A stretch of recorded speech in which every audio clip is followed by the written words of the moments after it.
Pendant les vacances, entre 16 et 18 ans, on peut effectivement intégrer autant de programmes juniors que de nombreuses écoles pour adultes.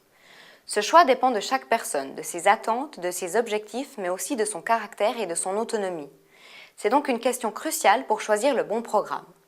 Pour se situer, nous vous donnons quelques pistes sur des différences clés entre les deux formules. Tout d'abord, les participants. Les participants d'un programme junior seront tous mineurs et plus ou moins du même âge. Chez les adultes, les participants représentent une large diversité d'âges et de profils, comme par exemple des jeunes étudiants, des universitaires, des professionnels, etc. Les étudiants sont bienvenus dès 16 ans et la moyenne d'âge sera d'environ 23 ans. Les 16-18 ans doivent bien sûr faire preuve d'indépendance et de maturité. Ensuite, les cours. Dans les deux cas, les étudiants sont répartis par niveau. Pour les programmes juniors, de manière générale, le cours se déroule le matin pour laisser place aux activités l'après-midi et en soirée.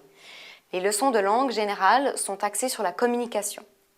Pour les programmes adultes, le choix est plus large entre différentes formules de cours, par exemple les cours standards, intensifs ou combinés, et en fonction du niveau linguistique, on peut préparer un certificat officiel ou suivre un cours de langue avec comme option le business.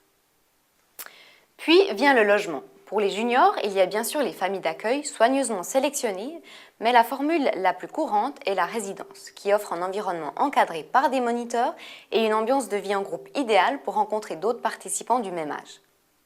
Dans les programmes adultes, de manière générale, les formules de logement résidentiels, comme les appartements partagés ou les student house, sont proposées exclusivement aux étudiants majeurs, notamment pour des raisons de loi.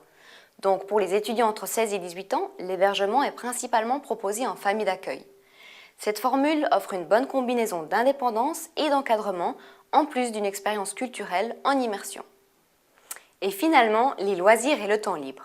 Un programme d'activités riche et varié fait partie de tout programme junior. Certaines formules comprennent des options sport spécifiques et des excursions sont organisées tous les week-ends.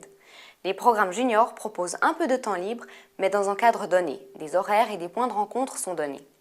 Pour les adultes, contrairement au programme junior, les activités proposées après les cours sont facultatives.